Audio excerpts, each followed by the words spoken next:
Hello students, let us read the second part of the poem Keeping Quiet. So I'm reading the stanza, please follow me. What I want should not be confused with total inactivity. Life is what it is about. I want no truck with death. If we were not so single-minded about keeping our lives moving and for once could do nothing, perhaps a huge silence might interrupt this sadness of never understanding ourselves and of threatening ourselves with death. So, in this stanza, the poet says, as mentioned before, the basic concern of all human beings is being alive. Human beings are single-minded about survival. So, all the human beings are only concerned with living, with survival. They're only concerned with how to stay alive.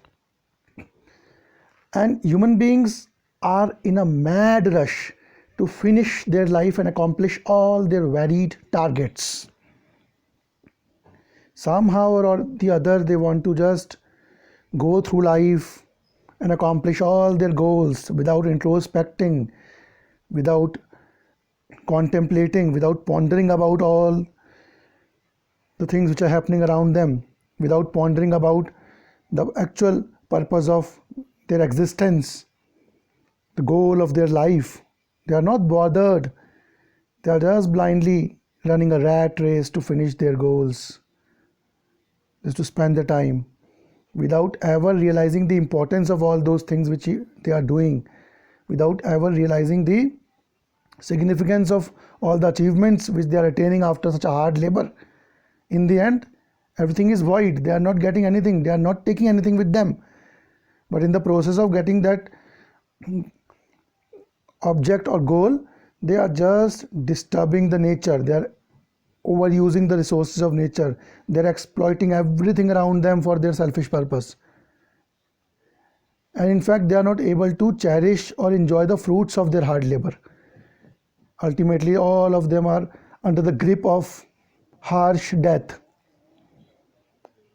So the poet wants all of us, all the mankind, to stop for some time, to attain a state of silence, pause, stand still, so that they may have the time and opportunity to ponder, to meditate, to cogitate, to think about the real purpose of life, to understand the futility or maybe utility of all their actions.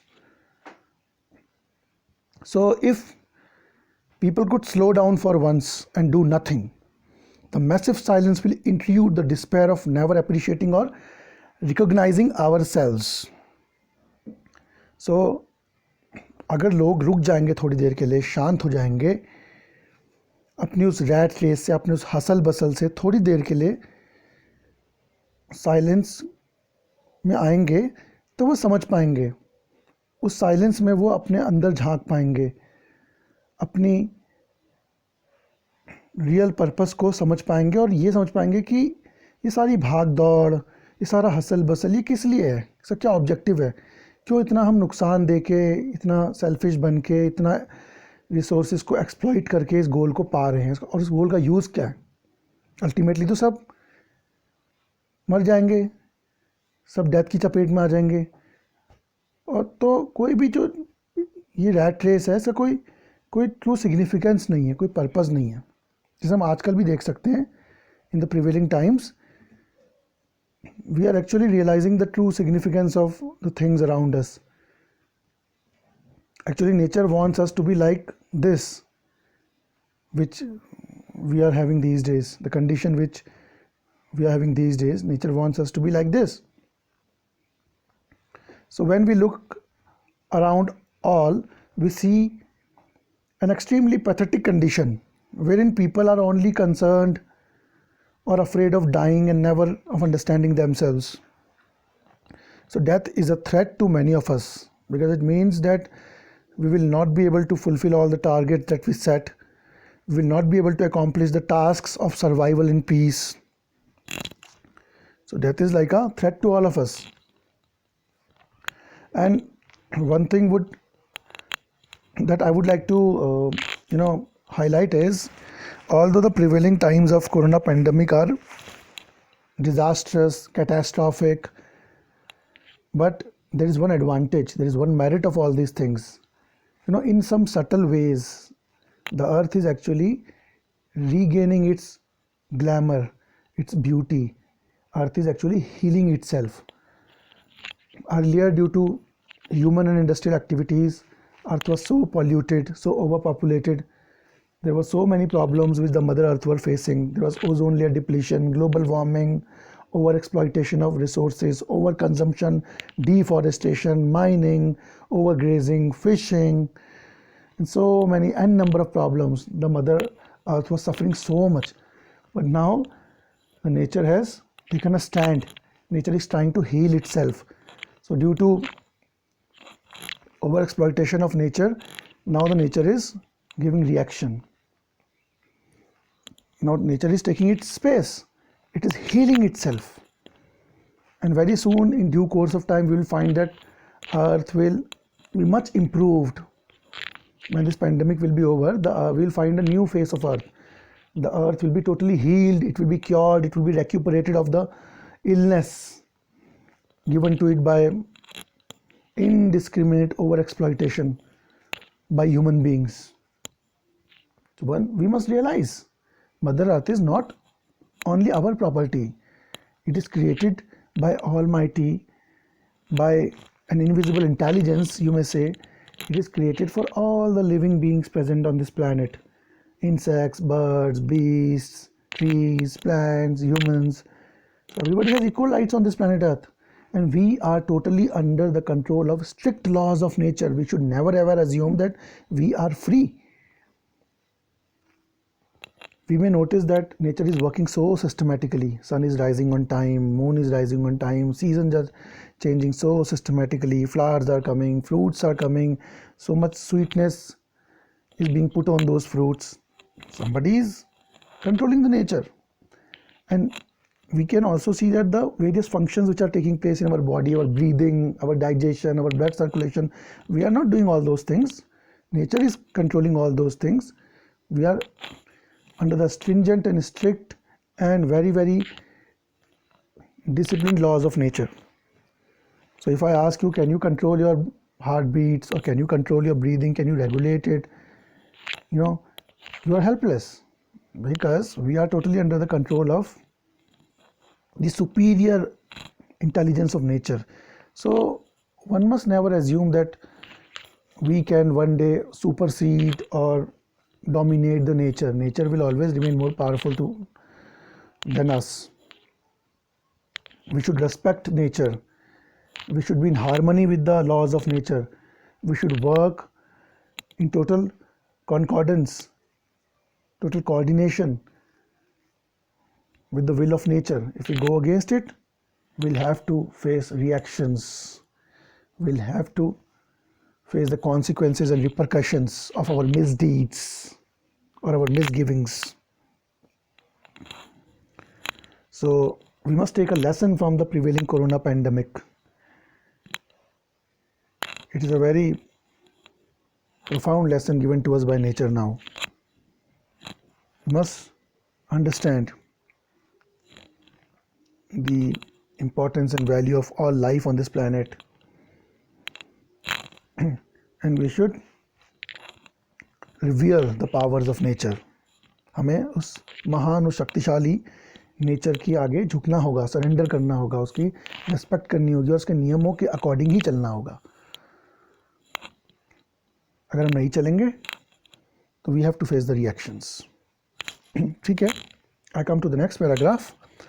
Perhaps the earth can teach us as when everything seems death and later proves to be alive.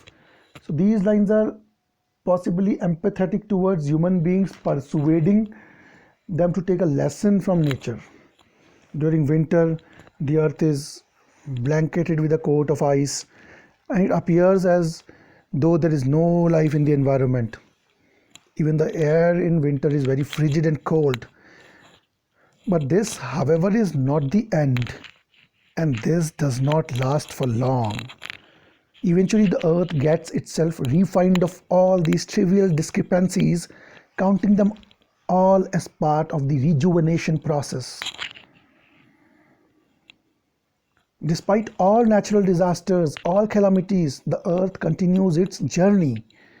And after a certain period of time, the cycle of reconstruction continues. The earth rejuvenates, revives. It rises from the ashes like a phoenix. It revives itself and moves on alive once again. So, coincidentally, the lines of the poem are very much appealing to the current times of corona pandemic. So right now the earth is going through that calamity, but as per the lines of the poem, very soon the earth will become alive once again. That means earth will start functioning normally again when this corona pandemic will subside. It will be a clean earth, it will be a refreshed earth, it will be a sanitized earth, it will be pristine earth, it will be cleaned of impurities and all the toxic effects which humans have laid on it. So nature is in fact cleaning itself by all these things. In every 100 years such type of events take place. Even in 1920 there was a similar flu which took place, and it was a pandemic. It affected most of the countries of the world, and lakhs of people died in that pandemic. Before that, in 1820 also such pandemic took place. In every 100 years such, I don't know what is the reason behind it, what is the astrological phenomena behind it, but it took place after a gap of 100 years. It's the process of cleaning and refining of earth to have an equilibrium, to have a balance. Nature teaches lesson in its own ways. तो इस तरह से अपनी सफाई करती है पृथ्वी. Now I come to the last lines of the poem.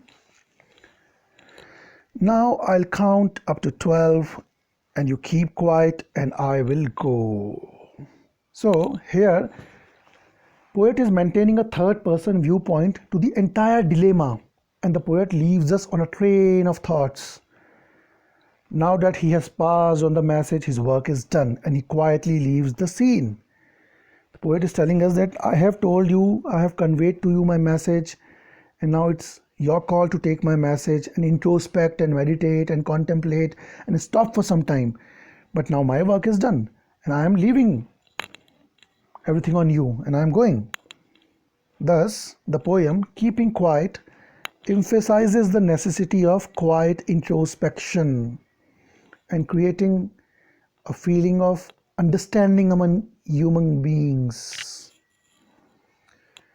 It conveys Neruda's philosophy of an exotic movement of silence and inactivity, which can be an antidote to war, violence, hatred, exploitation, and turmoil.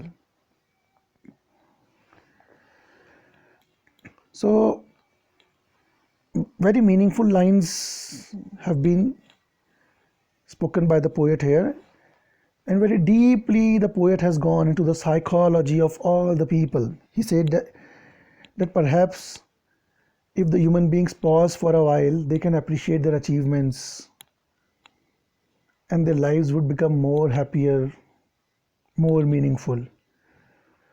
So the poet suggests that by keeping quiet, we will be able to understand the true purpose of our life. And the poet is also suggesting us to take a teaching from nature. In the prevailing times, all human beings are working endlessly with the aim of completing all their tasks, and they are driven by the target of survival, and they're afraid of death also. So they are in a mad rush to accomplish all their works at any cost, without even knowing the consequences, reactions of their deeds. And even if they are doing something with great labor, they are not able to relish and really enjoy the fruits or I must say the results of their actions, because ultimately they will be eaten by death. So the poet is asking us to ponder and contemplate and stop. थोड़ा रुको, थोड़ा समझो. इतना भाग रहे हो, इतना यहाँ वहाँ दौड़ रहे हो. दौड़ तो सारी दुनिया रही है, लेकिन कहाँ को जा रही है पता ही नहीं. क्यों भाग रहे हैं भाई? एक सिंपल लाइफ में simplicity is the ultimate sophistication. Go for that simplicity. Give more time to self-realization, to introspection, rather than just accumulating money and accumulating and creating skyscrapers, creating nuts and bolts and cars and machines. They have limited utility nowadays. You can see how the life is going on. All the factories are stopped, cars are stopped. Still, we are living. That is the nature's way of teaching us. If we'll not introspect, we'll not meditate, somehow by the arrangements of nature, we'll be compelled to think. So it's better we should think voluntarily. Okay. So, by keeping quiet, mankind can try to understand itself and stop harming itself with death and destruction. So, students, this is all about this poem. And I hope I have explained and you have understood the poem in a better way. Thank you very much for listening to me. We'll meet again in my next video. Take care.